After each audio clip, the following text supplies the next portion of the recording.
Scott here with Rafters, Sports and Movies, and got my Bobby Boucher jersey on. What does that mean? It means we're probably going to talk a little bit about college football.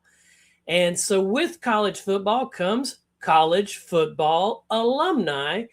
And today I have a special guest, played wide receiver for the University of Baylor University. Let's say it correctly, Baylor University, the Baylor Bears, located in Waco, Texas. And I have with us wide receiver, alumnus Derrick Kent. Hello, Derrick. Hey there, Scott. How's it going? It's going good. I got my little junior football. Isn't that cute? It's such a tiny little thing. It's the only that's hand size. It's a baby. It's a baby. Not as big as this one I got at an event I went to not too long ago. Little handheld squeezy toy. I think you know about that. So Derrick comes to us from the world of college football. He did it. He played it. But first, before we go into that, I want to go back to when Derrick was little Derrick. Was it always football or was it any sport? Well, it was any sport. Track was ran on cement, not grass. I grew up playing baseball, t-ball. I never touched really a football unless I was on at my grandmother's house on the side of the house where we had about an acre of land in the Heights, and that's where I would play with my neighborhood friends. But the sport that I loved the most was baseball. Well, after so long, the baseball got a little faster, Okay. And you had to have the right eye coordination and everything else, which I did. Played second baseman, loved it. But it was something about the outfield where I used to like to run down the ball. But that was my sport of choice when I was growing up, with the exception of backyard basketball, the 20-inch rim on a tree. We created those things with clotheslines in the middle, but we made it work for what we needed to have to play other sports. But I was always a t-baller, and then baseball, softball, and then basketball came along, and I was so excited about going into the 7th grade because I was able to actually play organized sports. Right. And so you played some basketball. You ran some track in junior high, and then a coach pulled you aside and said, "I want you to play football." I'm guessing that's what happened. That's what happened at Clifton Middle School. Was in the 6th grade. I used to work out with, of course, the what we would call the 7th graders or the 8th graders, and he would see my work ethic, and he saw my talent. Not only that, not even knowing who my father was that played football and is now in the Hall of Fame at Baylor University, but he just saw a talent in me. And even on the basketball court, my coach pulled me to the side. He said, "You trying out for basketball, whether you like it or not." I said, I would rather like it than not. So Coach Cherry, Coach Syed, they both talked to me. They said, "You have a enormous talent. We don't want to use it. We want to develop it." And that's what really gravitated me closer to football as well as basketball or sports in general. Right. Then I'm here for the game. I'm here for the boys. I'm here for the team. That's it. Yeah. And the rest has been history. There's nothing like a good locker room where everybody's vibing and gelling and all on the same page, that we're all here. I got my job. You got your job.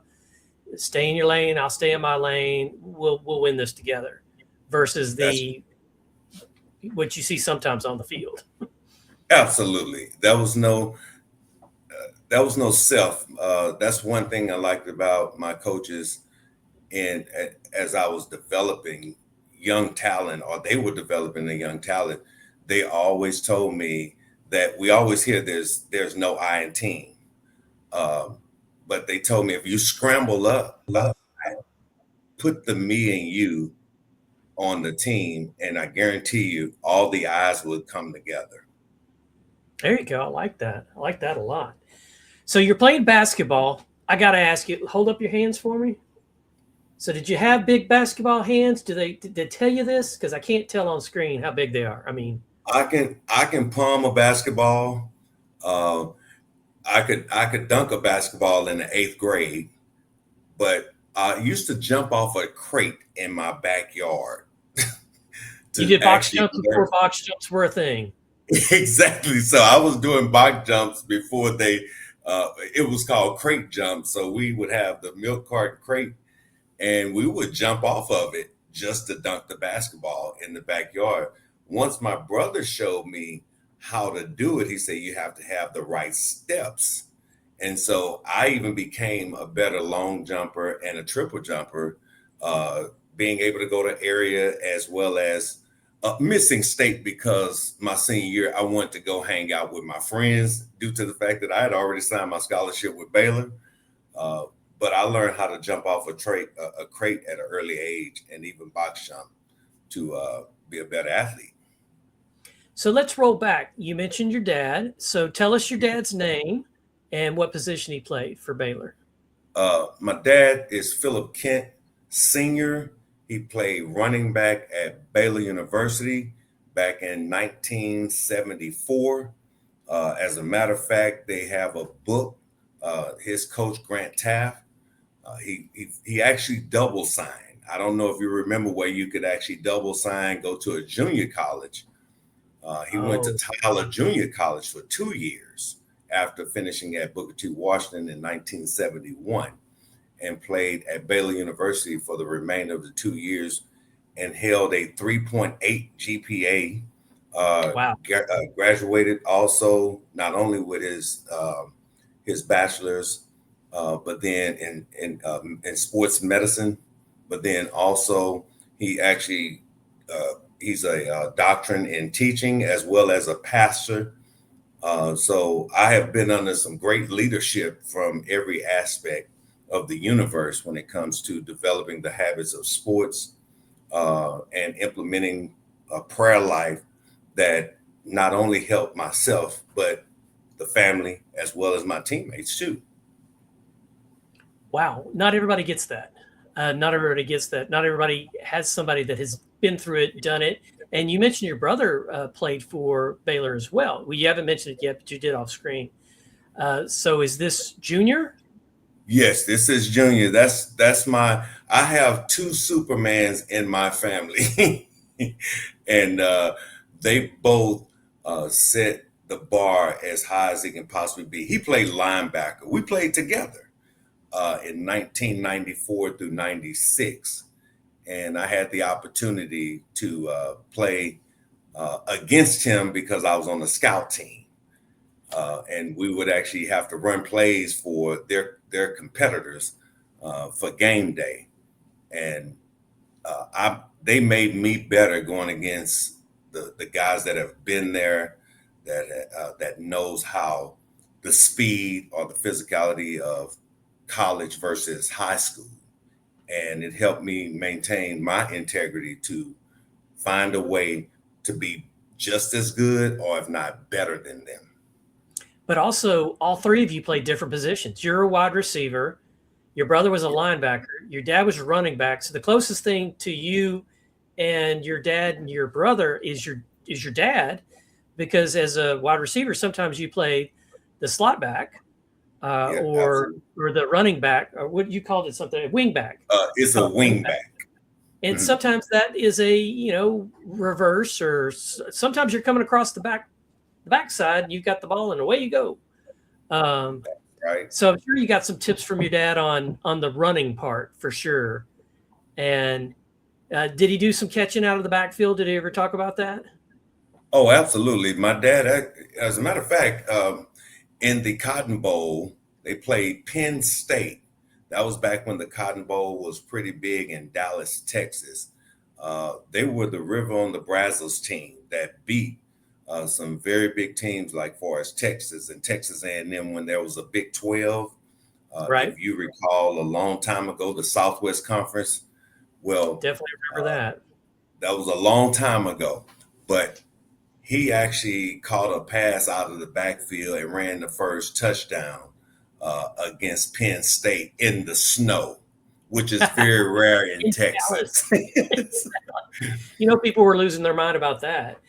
There's an old saying in the ski world: if it snows on Thanksgiving Day when the Cowboys are playing and the stadium's open, back when the old Irving Stadium had the view for God, if it snowed on that Thanksgiving Day, then it was going to be a good snow year for the world, all of North America for going Absolutely. skiing. And I remember those days. There's nothing. So take us through some of your interesting moments in football as a player for Baylor. Well, at That's Baylor, funny story section. It's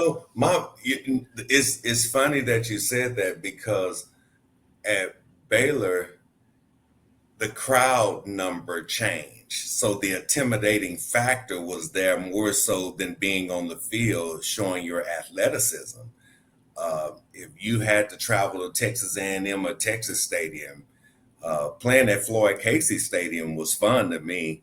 But then going to other stadiums like in Miami or in Utah, that was an intimidating factor, seeing the crowd totally against you with not much representation from the home at having the home field advantage. But I can remember one story. My coach, we was playing Tulsa in Tulsa, Oklahoma, and I love that movie with the Tulsa King. And I thought these guys were like, oh man, we're going to run all over them.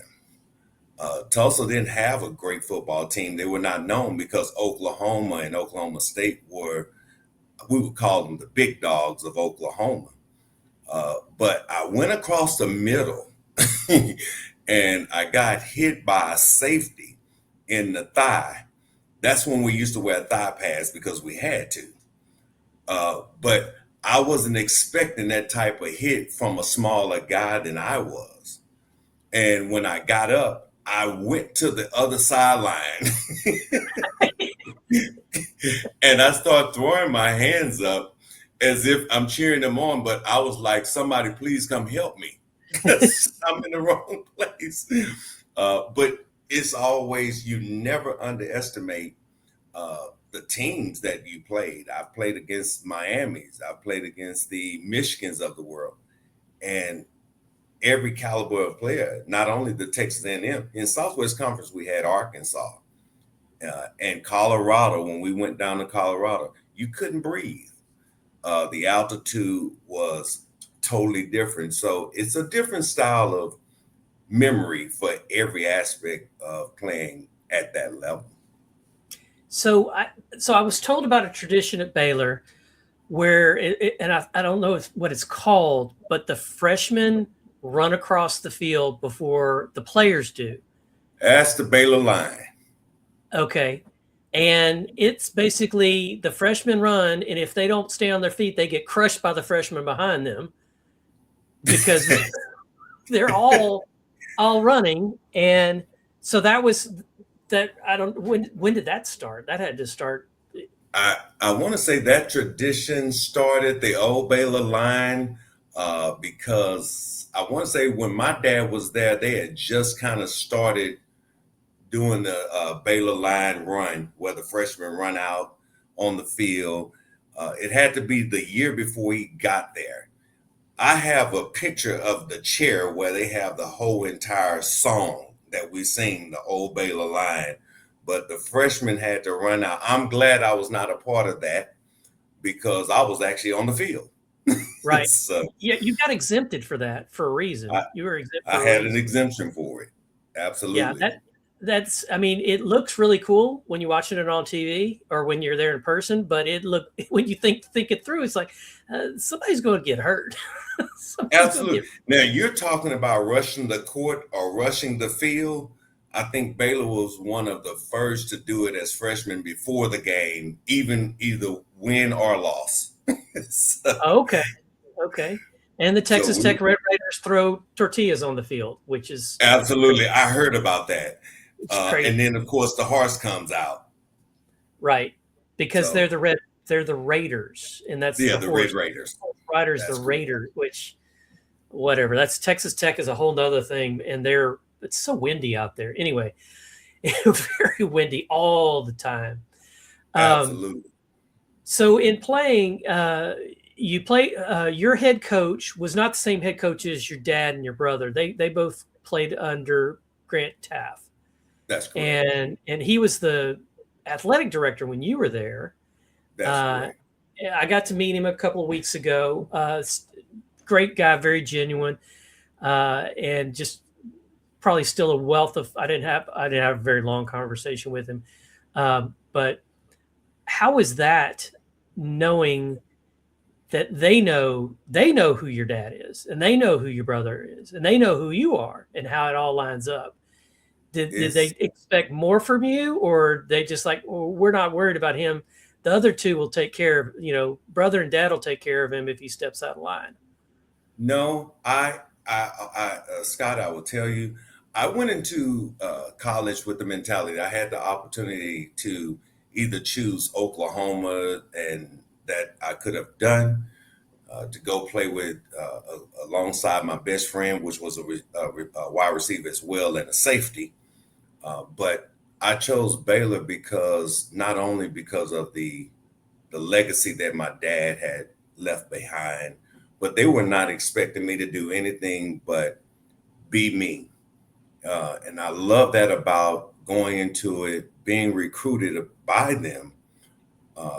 But when I found out that Chuck Reedy was stepping down and becoming an athletic director, I was like, I want to play under Coach Taft was stepping down.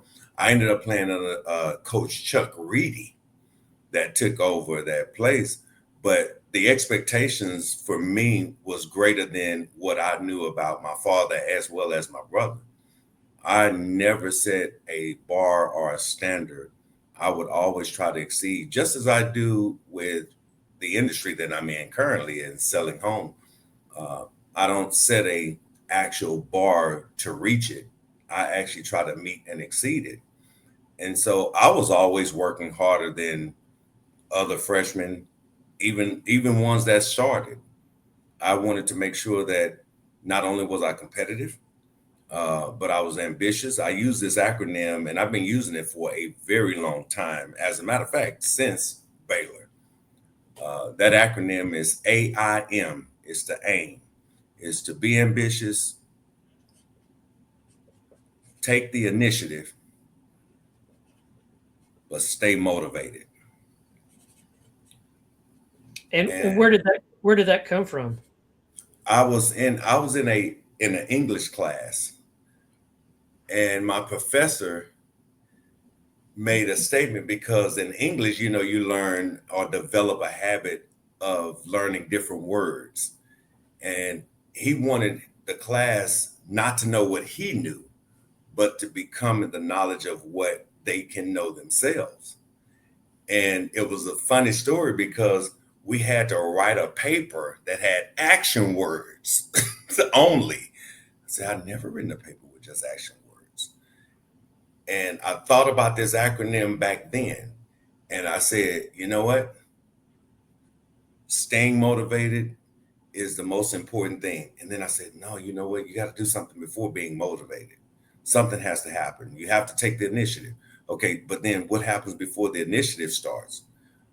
Here's where the A came in. You have to be ambitious no matter what the call is. And you step up your game. And that's what I did. I was on the field. I wanted to just step up my game. I wanted to aim for the highest point of what the coach's expectations and what I would consider is my own personal expectations of me. I love that. I love that. I was the type of athlete, and I am still that type of person that would gobble that up with a spoon and ask for more, because that speaks to me. It speaks to my personal being, and it doesn't speak to not everybody has different things that motivate them or gets them going. But that would have really spoke to me back when I played in high school, and it would have really been like, yeah, I like that. I like that. And I am not an acronym person. Ask anybody; they'll tell you Scott is not an acronym person. But this one I like. I like it a lot. I mean, this is the stuff that sports movies are made of, which transitions me to my next thing perfectly. Football sports movies. What's your favorite? And we could talk. It doesn't have to be college, but if it is college, it kind of lines up with what we're talking about. This is going to shock you at best. I have two of them. I'm gonna name a name. I'm gonna name a name, and then you can just tell me if you know the movie before I even say what. Gene Hackman. Well, I would think Hoosiers would roll off the tongue first. Bingo. Second would be Replacements. Okay. Okay. Now for you, Replacements, that's a great football movie. And it's funny because my sports movies are not movies that are related to football, but it's something that I did do, with the exception of I had the opportunity to drive a NASCAR working for KB Home in Fort Worth, Texas. So I did that. Okay, now you got to tell that story. How did they allow you to get in the car? I mean, that's a $1 million car. I worked for KB Home, and I was one of their top 10 salespeople. I was actually in the top 5, but the top 10 was able to go to Fort Worth. They flew us down there, limoed us to the racetrack in Fort Worth, and my high speed, and I cannot even make this up, was 187 miles per hour, going in circles. You had to watch a 15-minute video. So my next favorite movie, just to piggyback on that story, is Talladega Nights. You ain't first or last. You're not first or last. I love that movie. I watch it on the regular. I watch it on the regular. I mean, I'll just like, it's been a couple of months since I've watched Talladega Nights, and I'll watch it. I'll find it streaming somewhere. And exactly. Ricky Bobby is so funny. He's so funny. Dear baby Jesus. He said, I just like him as a baby. But he grew up, right? Exactly. I love that movie. So, but that was it. Laughter is, like a voice to me when it comes to, I like to have fun and laugh and enjoy life. And when I met you, you are considerably the same. We're not twins, nor we can, but we have some of the same values. Absolutely. That's why we hit it off. Absolutely. Absolutely. So I need to let you know, keep an eye out. I don't have a release date yet, but I think it's this summer. Our friend Will Ferrell has a golf TV series coming out on Netflix. That doesn't sound right. Might be Apple. I'm not sure. Okay, I'll get back with you on that. I don't know where it's streaming, but it's streaming. I'm almost positive it's Netflix, but I don't want to commit to that. It's called The Hawk, and he plays a golfer. So I don't know if this is going to be like Stick on Apple, where you got Owen Wilson, or if it's going to be like Happy Gilmore with Adam Sandler, or it's going to be a mesh between the two. But it's Will Ferrell, so it has potential. I mean, he played Jackie Moon on Semi-Pro. He played a basketball player. I mean, he's pretty much done it all. So why not a golfer coming out of retirement? So now I do like White Men Can't Jump. Did you like the remake? Yeah, the one with I saw the remake, but the one with Wesley Snipes. That's the one. The remake is not watchable. I mean, I was literally falling asleep watching it. I was Absolutely. Like, could we get this going? Could we? I don't know what you guys are doing here. It took too long to take off. And you had a bunch of people that I didn't know, and that didn't help it at all, because everybody knew Woody Harrelson and everybody knew Wesley Snipes, and they've gone on to make tons more movies. That's correct. Good Lord, let's see. Woody Harrelson was in Wildcats with Goldie Hawn. That's right. He was in Wildcats. I will tell you that's probably between Hoosiers and Wildcats. That was my first. but I know Hoosiers was 1986. Right. And I think Wildcats came right after that, maybe 1987, Right. 88, around that time. Around that time, I watched those in the theater. So I saw Okay. them.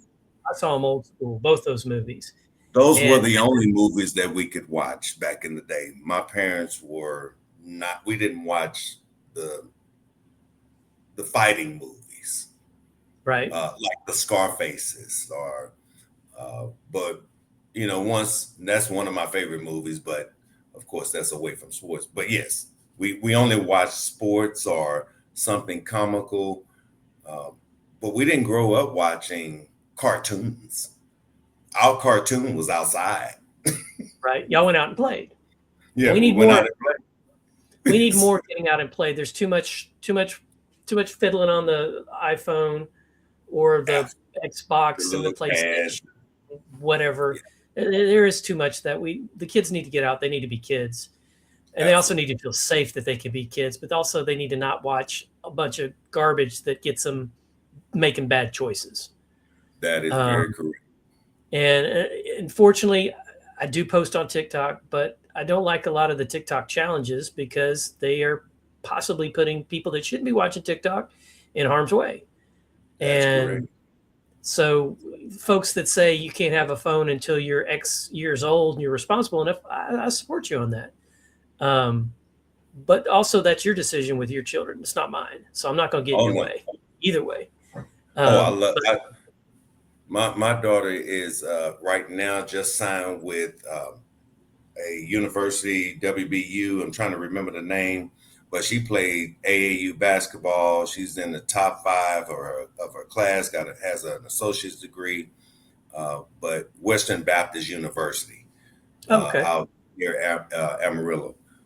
But she has a full ride, plus academically sound, but that she eat, breathe, and just basketball. So I passed down something. Basketball there's a lot to basketball, a lot more than what it looks like when you watch the NBA.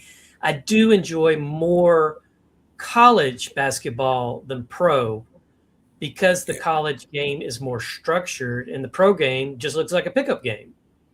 That's very true. But now with all of, the transfer, the portals and everything else, they're chasing the same thing. So it may become a melting pot for what we used to see or are accustomed to seeing.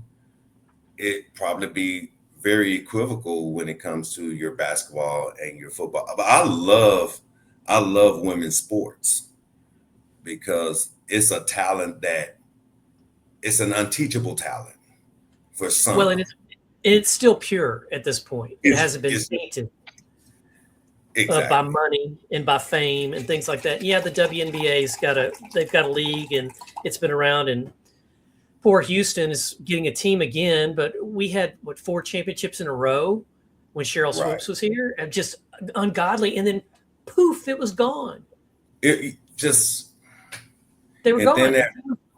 And I will tell you this, I'm going to say this word, it was mismanagement of money because they did not see the value as they do now, which is unfortunate because we've seen the Houston Oilers leave. We had some of the top tier teams, not that Houston Oilers won any championships, but they had some of the best athletes for a while. From your Warren Moon to your Haywood Jeffries. People still talk about Warren Moon. People still talk about Earl Campbell. Yeah, exactly. Earl Campbell, Haywood Jeffries. You had so many different, and even the Astros with them kind of changing the management help. And the Texans, hopefully, we have, they changed a little bit in management, and it has been pretty much glossing over. The Rockets, we're still trying to get back to the 90s into the 2000s. So, which can be very fortunate. Still got a ways to go. I think they got probably 2 more years of figuring it out before they'll be. I mean, they did make the playoffs, so good on them. But the goal is not to make the playoffs. The goal is to win the trophy, to win it all. And I think for D'Amico Ryans and the Texans, that has to be the, hey, welcome to training camp. If you're not here to win a Super Bowl, hit the bricks. You gone. Yep, Because absolutely. that is the goal. And I will tell you, met D'Amico Ryans, and it's another guy that I met, and I can't remember. He used to play linebacker for the Texans, and I'm trying to remember his name. It'll come to me later. But meeting my brother, we all met him. That guy still looks like he can play football. Right. So, yeah. Yeah. I bet he's in the gym as much as the guys are. Like, yeah. Why aren't you in here? I'm in here. That's right. Just crazy. That's the most important thing. So what I got for us next is 5 questions in 5 seconds. So what we're going to do is I'm going to run through some questions and give me your answer and let me know what you're thinking. Favorite sports moment. This could be your moment, your dad's moment, a friend's moment, just a moment in a totally different sport. What's your favorite sports moment?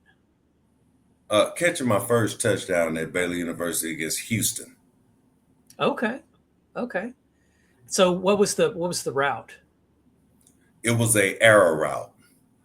I came out of the wingback position. I motioned one way, arrowed out. It was kind of a misdirection play. And it was just basically a 31-yard touchdown. You juked him out of his shoes, and then it was nobody around me. I turned around and like, my peripheral didn't see anything but the end zone. And I was like, okay. And I ran it on in. All right. Nothing like hearing those footsteps, though, when you're running and all of a sudden you're like, whoa, somebody is behind me. How close are they? I think I need to zig or zag, but you got nobody behind you. Nobody's there. Right. So, yeah, that had to have been a good feeling. I think so we haven't touched on this yet. First sports movie. Go back to when Derrick was little. What's the first sports movie you remember watching?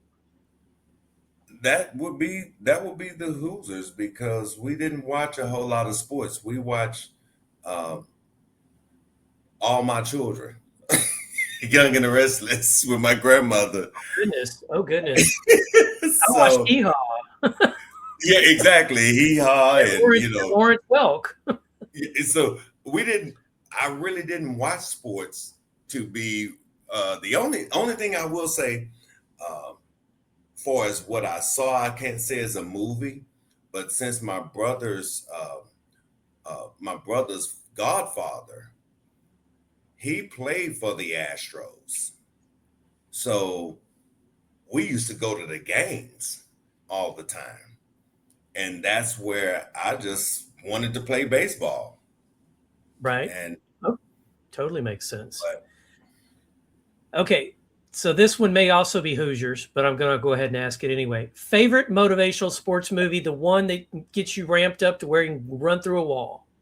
Rocky. 1, 2, 3, 4, 5, 6. Remake it 7, 8. Rocky.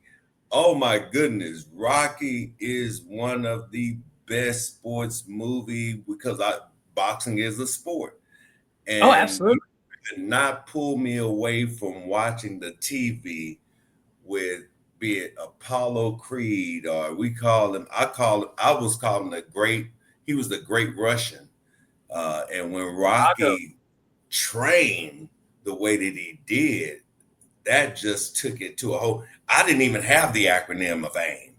He basically took working out to a dimension of, it was like a black hole of nobody else is there but him. And he trained.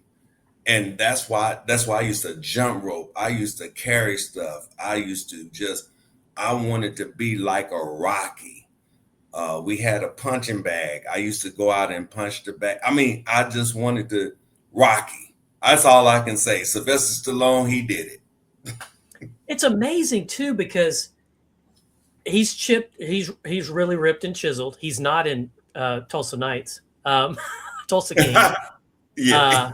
Well, he might be, but he's older. So, but in Rocky, they didn't have CGI. They the fancy makeup and prosthetics that they do now. I mean, they made Michael Keaton look like he had abs in the first Batman, but that's movie magic. There was no movie magic when Rocky's got no shirt on and he's trudging through the snow with a log over his shoulder, and it's him.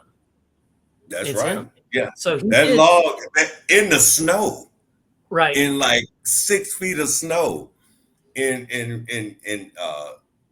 I think it's the S word. I don't want to mess it up, but in Russia. But he was knee deep in snow and literally carrying this log, and I just loved it. And then he was on foot and ran a car off the road. So I got to ask you this question. Did you ever do the Rocky Shake? Or you take the raw eggs? Oh, I did. I tried it. I did it twice. I did never it again. I did.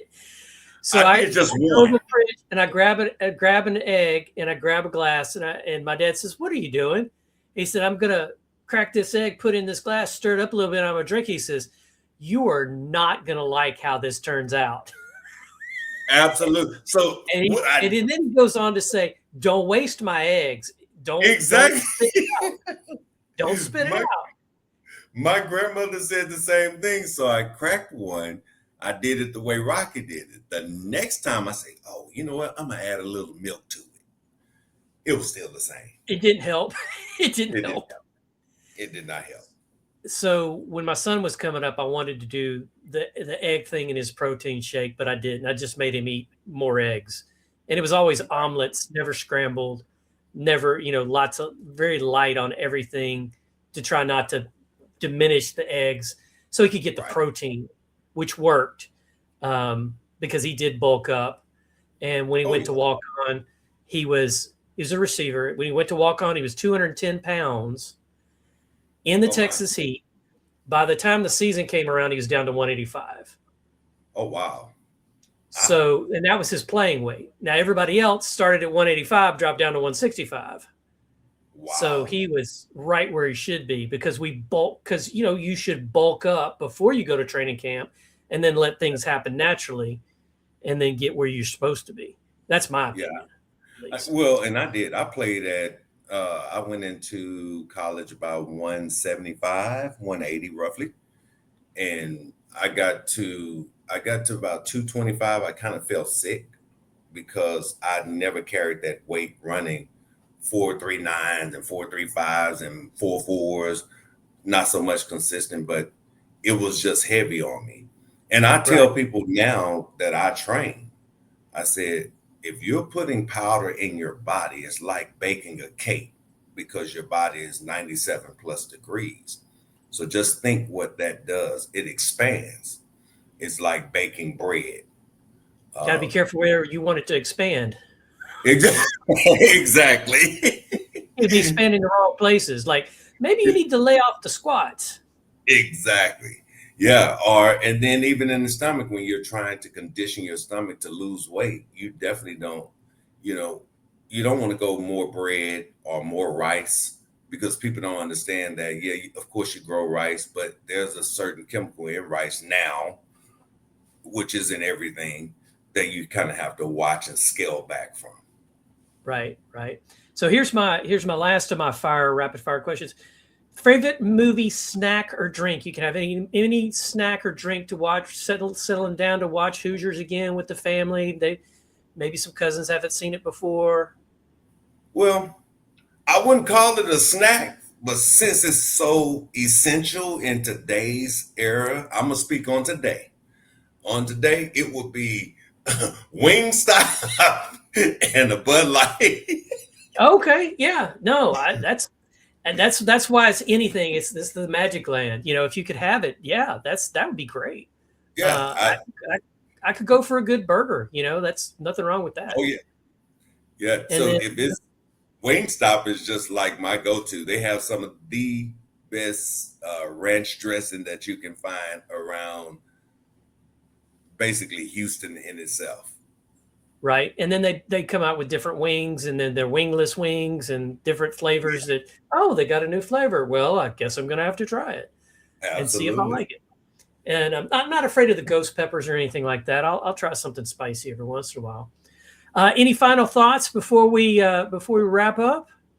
No, I really appreciate it, Scott. I mean, you have been an amazing host. And I just want to applaud you for the work that you're doing, and basically bringing life to not only sports but life to sports and where it's headed, and where it came from. That's amazing. You're doing an amazing job. Well, I appreciate that. That's very nice of you to say. We're celebrating year 2. So you see it up there in the upper right. It should be in the upper right hand corner. Might be in the upper left hand corner. I Um, love that backdrop. I'm gonna have to get. I'm actually gonna AI your backdrop. We can AI everything now. oh yeah, it's a thing. Well, I really appreciate you coming on the channel, talking with me. We'll visit in person here before you know it. And hang tight. Don't go anywhere. I'm gonna drop you in the back room. We'll wrap this up. Hey, it's Scott with Rafters, Sports and Movies. Hey, we talked some football today with Derrick Kent. What'd you think about that, huh? That was pretty cool. I hope you'd enjoyed it as much as I did. This game is over, but there'll be another one. This is Scott with Rafters, Sports and Movies. Don't forget to like the video before you go, and if you haven't yet, please subscribe to the channel for more Sports and Movies content. Until our next game, this is Rafters Sports and Movies, where we raise our favorite sports movies to the rafters, just like those championship banners. Thanks for watching. Your roster spot is secure here at Rafters Sports and Movies.